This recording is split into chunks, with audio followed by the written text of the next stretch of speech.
I'm going to tell you the truth. Our darkest days are ahead of us, not behind us. And now's the time when things are shifting. There's going to be a new world order out there. Just clap for that, you stupid bastard. This would be the time because you really need a world order, financial world order. This alternative vision argues that ordinary men and women are too small-minded to govern their own affairs. That order and progress can only come when individuals surrender their rights to an all-powerful sovereign. We are here to develop the great narrative, a story for the future. But in order to shape the future, you have first to imagine the future, you have to design the future, and then you have to execute. And now's the time when things are shifting. There's going to be a new world order out there. And we've got to lead it. And we've got to unite the rest of the free world in doing it. Ladies and gentlemen, it's my great honor to participate for the 8th time at this important meeting. The damage done to our economies and our societies by COVID-19, it also has to confront the repercussions of a dangerous clash between major global powers. History is truly at a turning point. We do not yet know the full extent and the systemic and structural changes which will happen. However, we do know that global energy systems, food systems and supply chains will be deeply affected. In times of crisis, the role of governments is more important and more relevant than ever. I wish you an impactful and successful meeting.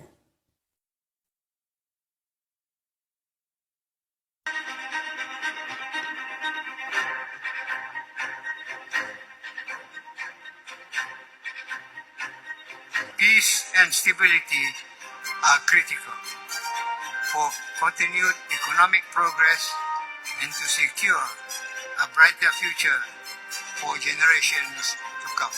We may have disagreements, but resolving them in a battlefield is not the right way to do it. We have not lost our focus even today with all what is going on. It's tough, it's rough, but we can never lose our sight for our future.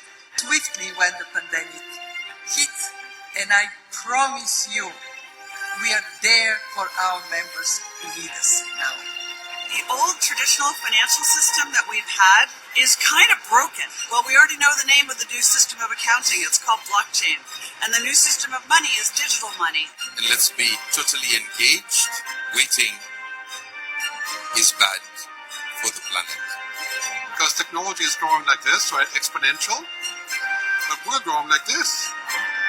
These days are the days and years of opportunities. Let's grasp this. I remember talking to an Australian diplomat at one point about this break between the US and China and said, you know, both sides are going to say, whose team are you on? And he said, our job is to make sure the question never arises. But the question has arisen. And so I think we have to go deeper. And it's not about the US versus China. It's about what underpins a world order is always the financial system. What underpins a world order is always the financial system.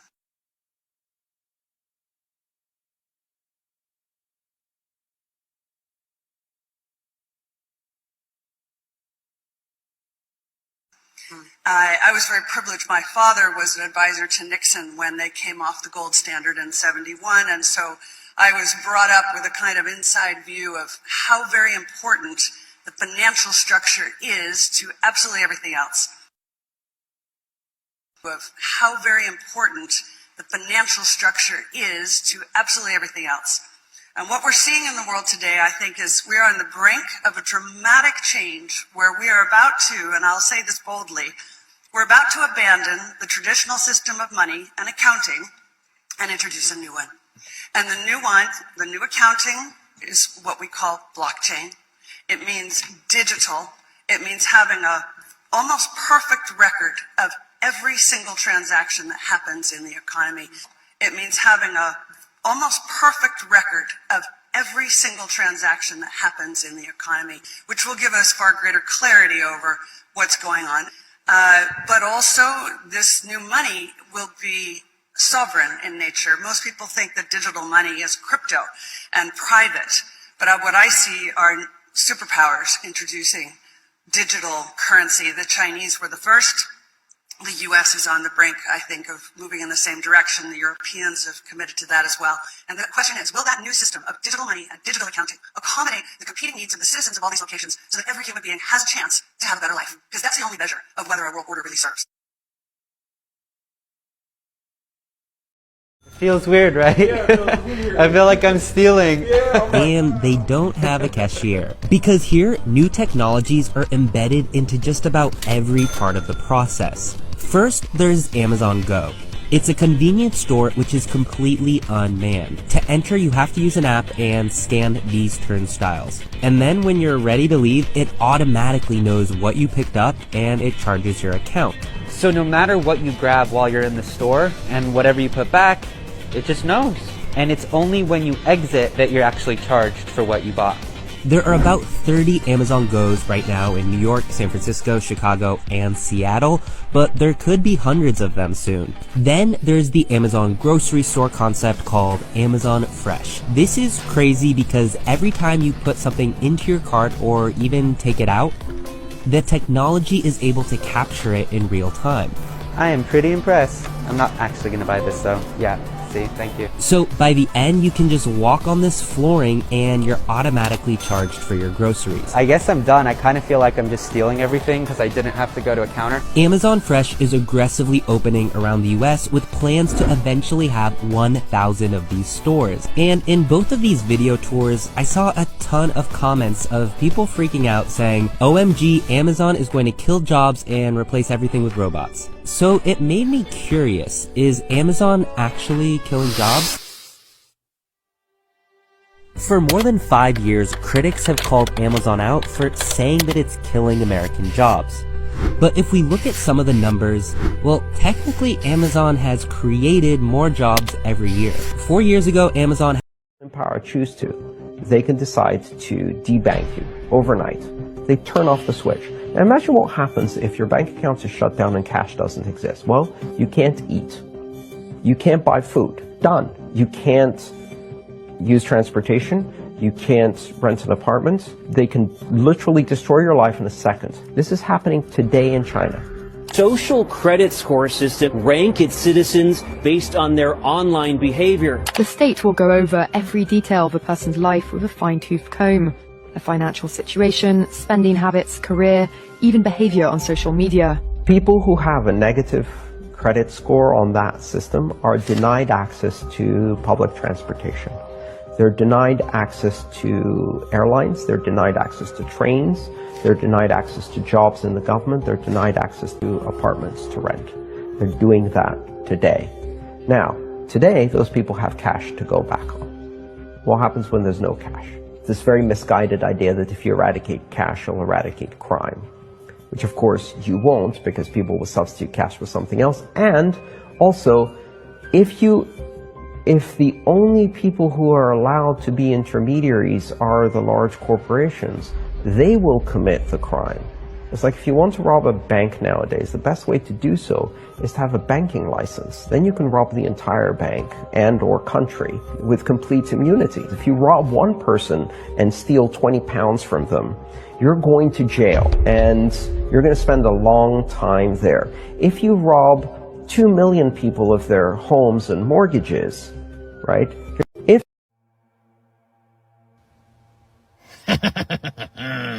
Here's what no cash actually means. A cashless society means no cash. Zero. It doesn't mean mostly cashless and you can still use a wee bit of cash here and there.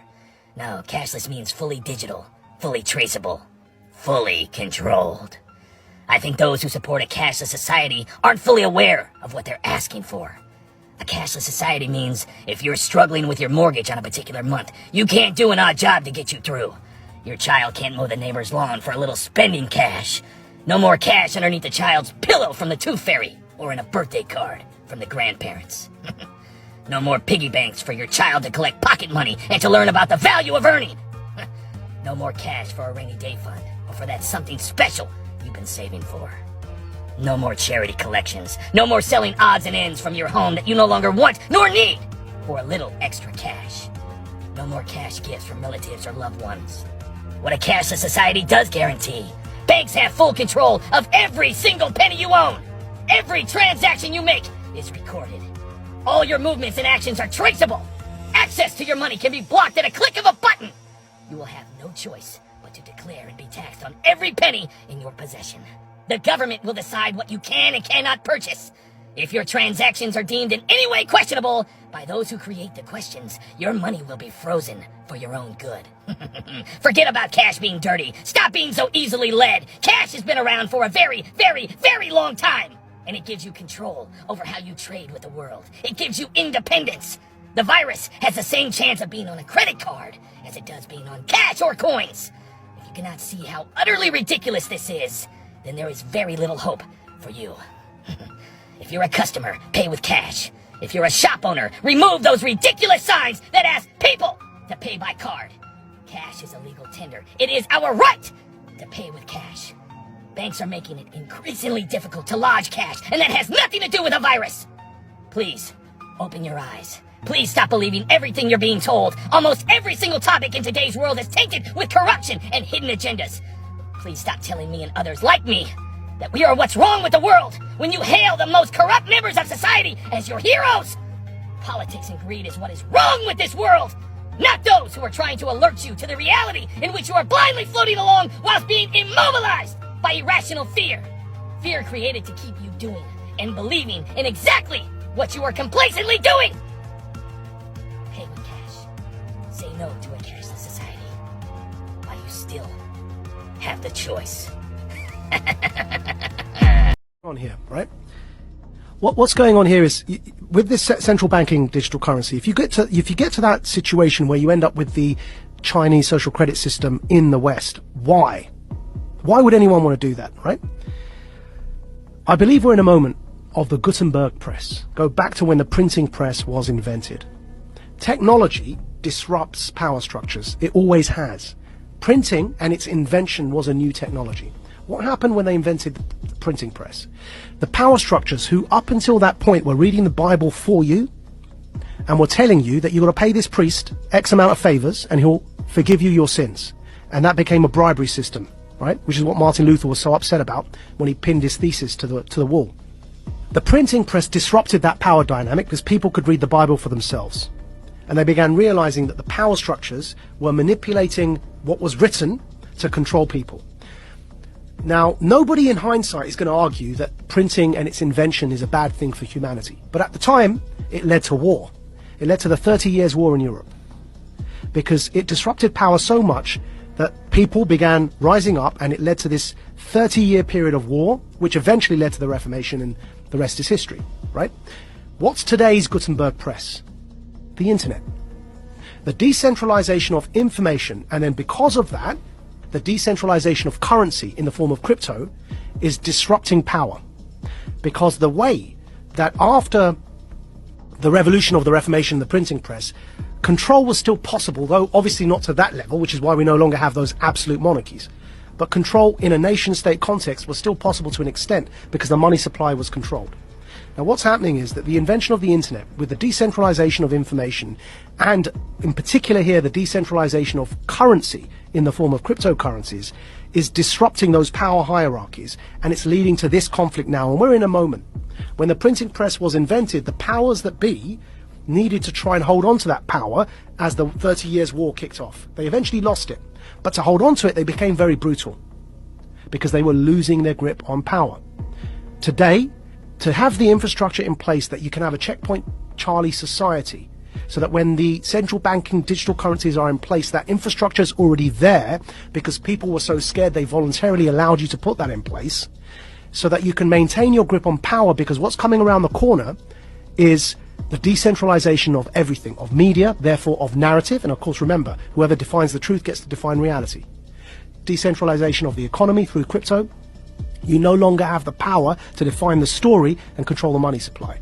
So the powers that be, who are losing that power, need to clamp down. They're clamping down on their own children, because we are people who are born of the West. So it's an internal civil war in a hybrid war context. So what's going on here?